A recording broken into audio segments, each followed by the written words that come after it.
സമുദ്രമധ്യത്തിൽ സ്ഥിതി ചെയ്യുന്ന കുറച്ച് വലിയ ഒരു ദ്വീപ്, അതായത് ഐലൻഡ്. ഈ ദ്വീപിൻ്റെ മധ്യഭാഗത്തായി കുറച്ച് വലിയ ഒരു ടൗണുമുണ്ട്. ഒരു ദിവസം നിങ്ങൾ തനിയെ ഒരു ബോട്ടിൽ ഈ ദ്വീപിൽ വന്നു ചേരാൻ ഇടയായി എന്ന് കരുതുക.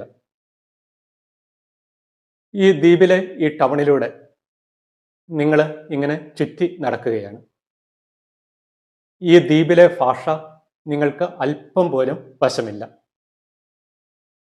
അപ്പോൾ ഈ ടൗണിലൂടെ ഇങ്ങനെ നിങ്ങൾ നടന്നപ്പോൾ ഒരു കാര്യം നിങ്ങളുടെ ശ്രദ്ധയിൽപ്പെട്ടു.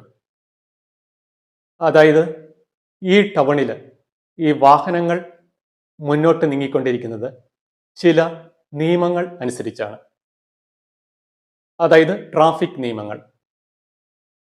ഒരാഴ്ച നിങ്ങൾ ആ ടൗണിൽ ചുറ്റി നടന്നു കഴിഞ്ഞപ്പോൾ ഈ ട്രാഫിക് നിയമവ്യവസ്ഥ എന്താണെന്ന് നിങ്ങൾക്ക് മനസ്സിലാവുകയും ചെയ്തു.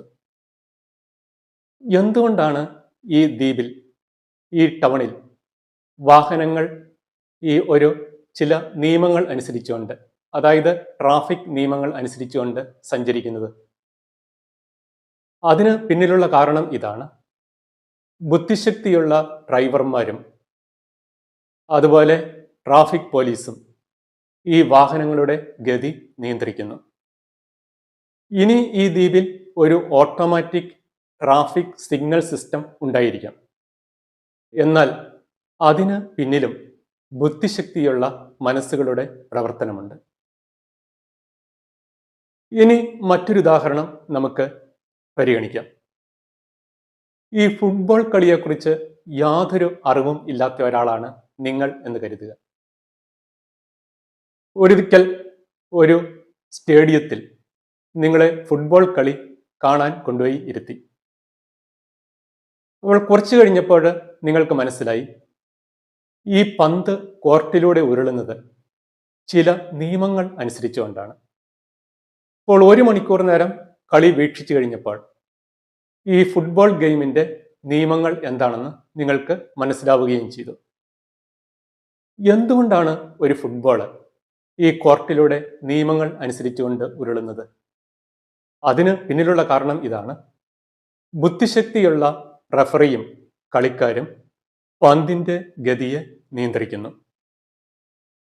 നമ്മുടെ സാധാരണ ജീവിതത്തിൽ എവിടെയെല്ലാം കാര്യങ്ങൾ ഒരു ഓർഡർ, ക്രമം അഥവാ നിയമങ്ങൾ അനുസരിച്ച് നടക്കുന്നുണ്ടോ അവിടെയെല്ലാം അതിന് പിന്നിൽ ഈ ബുദ്ധിശക്തിയുള്ള, ചിന്താശക്തിയുള്ള മനസ്സുകളുടെ പ്രവർത്തനം ഉള്ളതായിട്ട് കാണാൻ സാധിക്കും. നമുക്കറിയാം, ഒരു ആപ്പിൾ, അത് ആപ്പിൾ മരത്തിൽ നിന്ന് ഞെട്ട് അറ്റുകഴിഞ്ഞാൽ താഴേക്ക് വീഴാൻ തുടങ്ങും. ഈ തറയോട് അടുക്കും തോറും ഈ ആപ്പിളിന്റെ സ്പീഡ് ഒന്നിനൊന്നിന് വർദ്ധിച്ചുകൊണ്ടിരിക്കും. ഈ ആപ്പിൾ വെറും തോന്നിവാസമല്ല ഈ മുകളിൽ നിന്ന് താഴേക്ക് വീഴുന്നത്. പിന്നെയോ ഫിസിക്സിലെ ചില നിയമങ്ങൾ അനുസരിച്ചുകൊണ്ടാണ്. അതായത് ന്യൂട്ടന്റെ ചലന നിയമങ്ങൾ, ന്യൂട്ടൺസ് ലോസ് ഓഫ് മോഷൻ. ഇനി ഈ ഫിസിക്സിൽ ഈ ദ്രാവകങ്ങൾ, അതായത് ലിക്വിഡ്സ്, അവയുടെ ഒഴുകലുമായി ബന്ധപ്പെട്ടുള്ള പ്രതിഭാസങ്ങൾ വിശദീകരിക്കുന്നത് ഫ്ലൂയിഡ് ഡൈനാമിക്സ് എന്ന് പറഞ്ഞ ഒരു ശാഖയിലാണ്. ഈ വെള്ളം പൈപ്പിലൂടെ ഒഴുകുന്നു, അതുപോലെ നദിയിലൂടെ ഒഴുകുന്നു. എന്നാൽ അപ്പോഴും അത് തോന്നിവാസം ഒഴുകുകയല്ല ചെയ്യുന്നത്. പിന്നെയോ ഈ ഒഴുകുമ്പോൾ വെള്ളം ഫ്ലൂയിഡ് ഡൈനാമിക്സിലെ നിയമങ്ങൾ അനുസരിക്കുന്നു. അപ്പോൾ നമ്മൾ ഇത്രയും പറഞ്ഞ കാര്യങ്ങൾ നിങ്ങൾ മനസ്സിൽ സൂക്ഷിക്കുക. ഇനി നിങ്ങൾ എന്നോട് ഒരു ചോദ്യം ചോദിക്കുകയാണ് എന്ന് കരുതുക.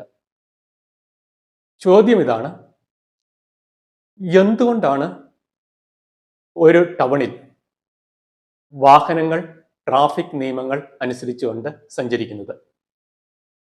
ഞാൻ അതിന് ഇങ്ങനെ മറുപടി നൽകി എന്ന് കരുതുക. മറുപടി ഇതാണ്: ഞാൻ ഈ ടൗണിൽ വന്നപ്പോൾ മുതൽ കാണുന്നത് ഇതാണ്. വാഹനങ്ങൾ ട്രാഫിക് നിയമങ്ങൾ അനുസരിച്ചുകൊണ്ട് റോഡിലൂടെ സഞ്ചരിക്കുന്നു. അതുകൊണ്ടാണ് ഈ ടൗണിൽ വാഹനങ്ങൾ ട്രാഫിക് നിയമങ്ങൾ അനുസരിച്ച് മുന്നോട്ട് നീങ്ങുന്നത്? എൻ്റെ ഈ മറുപടി തികഞ്ഞ ഒരു അബദ്ധമാണെന്ന് മാത്രമേ നിങ്ങൾക്ക് തോന്നാൻ ന്യായമുള്ളൂ. ഇനി ഞാൻ നിങ്ങളോട് ഒരു ചോദ്യം ചോദിക്കുകയാണ്. എന്തുകൊണ്ടാണ് ഞെട്ട് അറ്റുപോകുന്ന ഒരു ആപ്പിൾ താഴേക്ക് വീഴുമ്പോൾ ന്യൂട്ടന്റെ ചലന നിയമങ്ങൾ അനുസരിക്കുന്നത്? നിങ്ങൾ എനിക്കിങ്ങനെ മറുപടി തന്നു എന്ന് കരുതുക. മറുപടി ഇതാണ്: ഞങ്ങൾ ജനിച്ചപ്പോൾ മുതൽ കാണുന്നത് ഇതാണ്. വസ്തുക്കൾ താഴേക്ക് വീഴുമ്പോൾ ന്യൂട്ടന്റെ ചലന നിയമങ്ങൾ അനുസരിക്കുന്നു. അതുകൊണ്ടാണ് ഞെട്ടറ്റ് പോകുന്ന ഒരു ആപ്പിൾ താഴേക്ക് ന്യൂട്ടന്റെ ചലന നിയമങ്ങൾ അനുസരിച്ചുകൊണ്ട് സഞ്ചരിക്കുന്നത്. ഈ മറുപടിയും ഞാൻ പറഞ്ഞ ആദ്യത്തെ മറുപടി പോലെ തികച്ചും അബദ്ധമാണ്. ഇനി നമുക്ക് കാര്യങ്ങളുടെ യാഥാർത്ഥ്യത്തിലേക്ക് വരാം.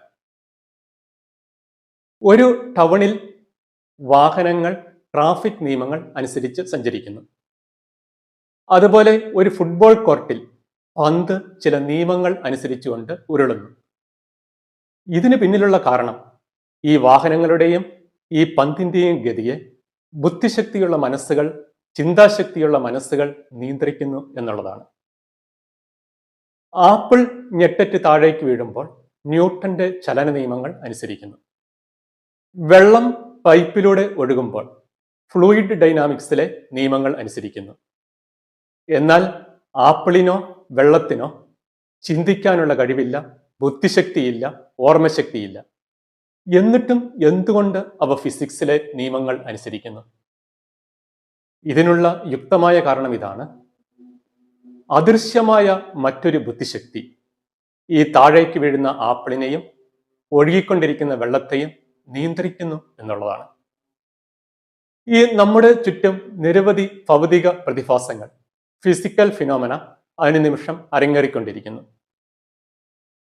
മാഗ്നറ്റിസം, ഇലക്ട്രിസിറ്റി എന്നിവയുമായി ബന്ധപ്പെട്ടുള്ള പ്രതിഭാസങ്ങൾ, അതുപോലെ പ്രകാശവും ശബ്ദവുമായി ബന്ധപ്പെട്ടുള്ള പ്രതിഭാസങ്ങൾ, ഊർജത്തിന്റെ വിവിധ രൂപങ്ങളുമായി ബന്ധപ്പെട്ടിട്ടുള്ള പ്രതിഭാസങ്ങൾ, ഇങ്ങനെ നിരവധി എണ്ണം. ഇവിടെയെല്ലാം നമ്മൾ കാണുന്നത് ഭൗതിക വസ്തുക്കൾ ഫിസിക്സിലെ നിയമങ്ങൾ അനുസരിച്ച് മുന്നേറുന്നതായിട്ടാണ്. അചേതനമായ ഭൗതിക വസ്തുക്കൾക്ക്, അതായത് ഇനാനിമേറ്റ് മാറ്റർ, അവയ്ക്ക് ചിന്താശക്തിയില്ല, ബുദ്ധിശക്തിയില്ല, ഓർമ്മശക്തിയില്ല. എന്നിട്ടും എന്തുകൊണ്ട് അവ ഫിസിക്സിലെ നിയമങ്ങൾ അനുസരിക്കുന്നു?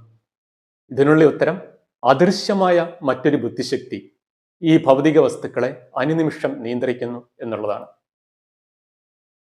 നമ്മൾ ഇന്ന് ഈ കോളേജിലൊക്കെ പഠിക്കുന്ന ഫിസിക്സ്, മാത്തമെറ്റിക്സ്, ടെക്നോളജി, ഈ തുടങ്ങിയ വിഷയങ്ങളൊക്കെ വളർന്ന് വികസിക്കുവാനായിട്ട് തുടങ്ങിയത് 15ാം നൂറ്റാണ്ടിന്, അതായത് 15th സെഞ്ചുറിക്ക് ശേഷമുള്ള കാലഘട്ടത്തിലാണ്. എന്നാൽ ഫിലോസഫി, തത്വശാസ്ത്രം, അതിൻ്റെ കാര്യം അങ്ങനെയല്ല.